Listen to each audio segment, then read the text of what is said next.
Okay, so this is my custom mod for Amnesia. It's a version of Hansel and Gretel, but very abstract. So you're running into the village looking for your children.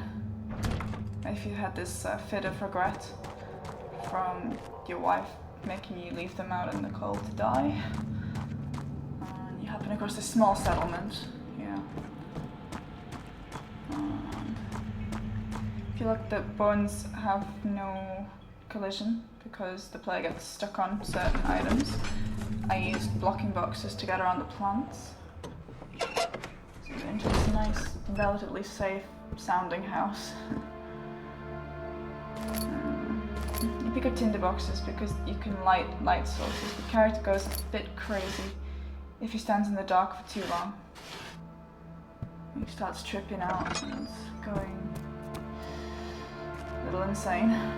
I don't have the insanity settings on this particular story because it doesn't really affect the actual storyline as it does in the original game. Okay, so you're not going through here. I'll show you what happens with the light and the tinder boxes. You can light the candles.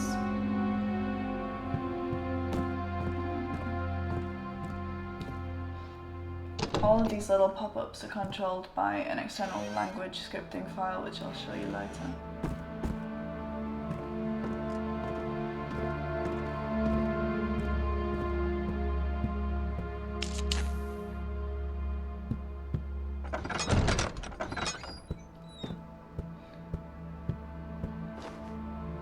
You can put things inside other things. There can be tinder boxes in drawers. Here's the key.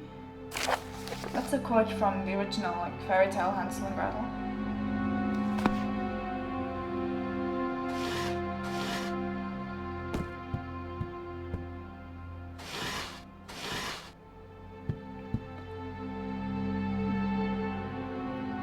The reason that the door doesn't make the same noise there is because that is actually controlled by the script area rather than the actual door entity.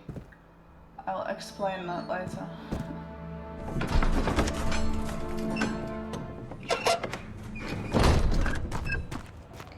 The music on this is all from the original Amnesia soundtrack.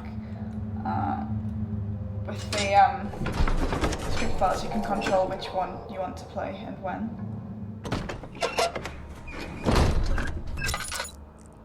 You see what I mean about him tripping out.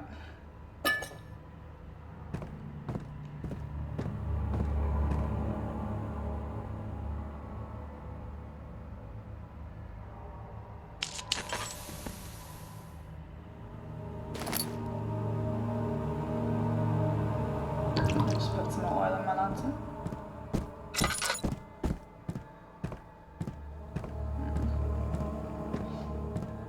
Some of the rooms are pretty bare on this because I was going more for gameplay than actual level decoration. Also, if you have too many assets in a level, it glitches. It's quite an old editor.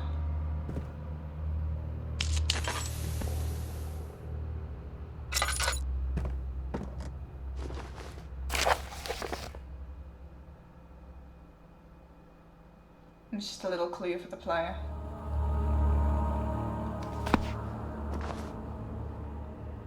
Little clue that there's a spare key hidden somewhere.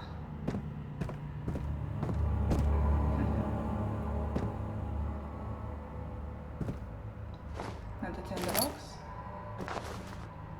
And this is the part where when I got people to playtest this, and they're not expecting that. It's a monster coming up. Let's see if I can show you a little glimpse of it. Because of the way the engine is scripted itself, if there's a monster behind the door and it wants to get to you, it will break the door down. Let's see if it comes around the corner. The monsters are controlled by path nodes. And it shouldn't get me here because I haven't put the path nodes that scarf with the plier. I think I'm gonna go hide in this cupboard just in case.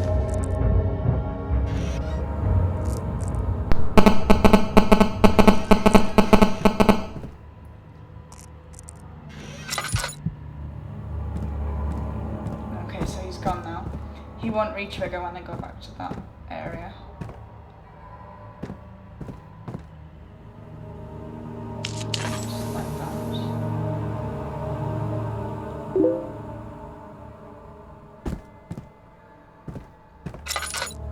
And there's the key to the chemical storage room.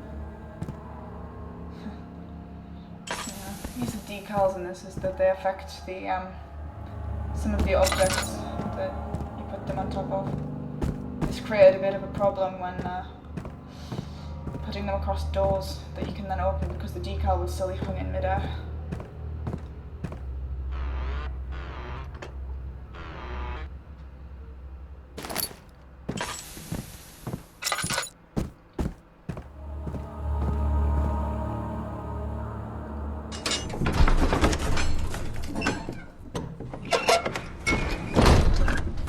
Yeah, so you can move all of the objects.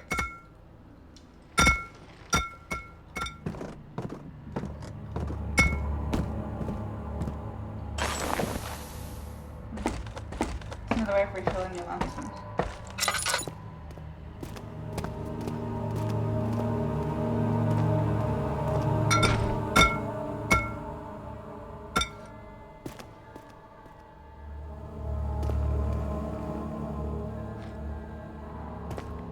You can also rename items in the language file because the original name for that item is something like a hammer or one.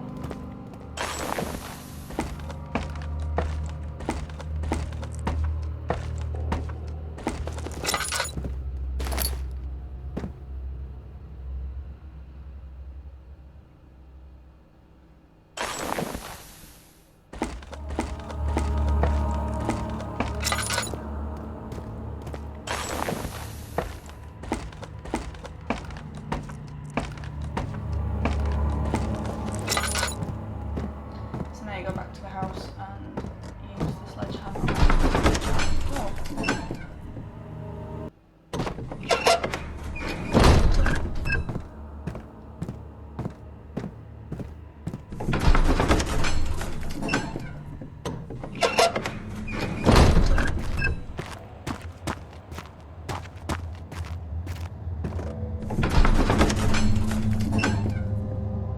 Networks via scripting area.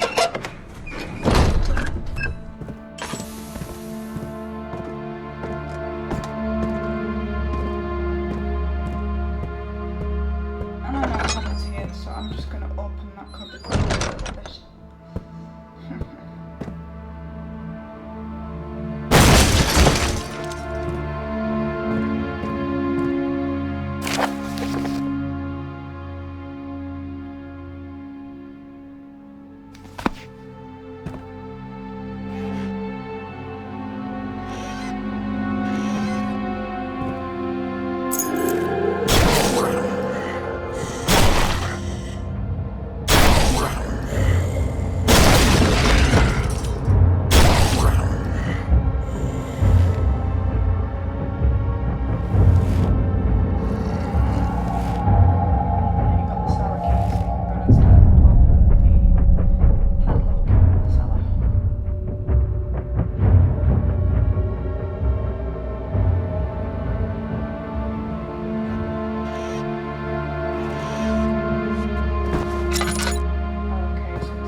So I'll apologise for the quality of this video, I couldn't use fraps to record it. This is the level editor, I'm going to use the house format as an example. Everything is built from static meshes and entities. The difference between the two is that entities can generally be moved around or they move on their own, because that also includes the enemy monsters. which are controlled by these path nodes. And then of course there are script areas, which that particular one causes the enemy to fade to smoke, because there were some problems getting the enemy to go away again because you're in such a confined space, since they work on a radius. And the player normally hides in that cabinet, so it wouldn't go away again.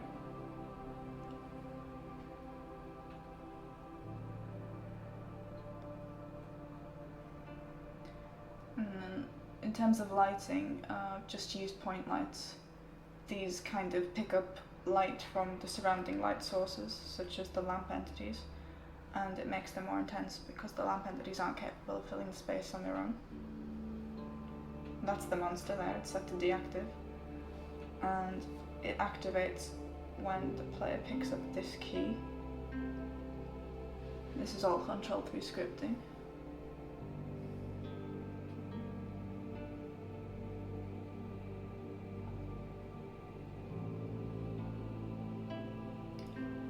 So this is the script files. It's all written in Angel script, which is a specialized derivative of C++.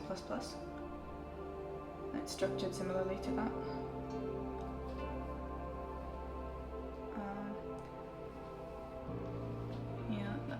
That checks that the player has the key item and activates it from the global variables at the top.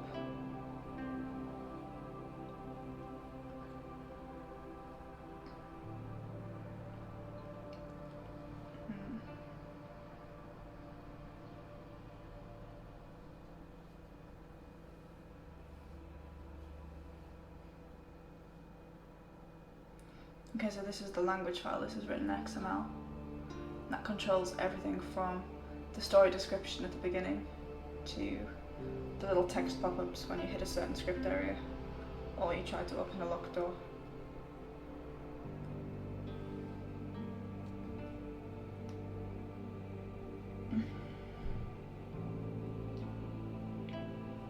Okay, so thank you for watching.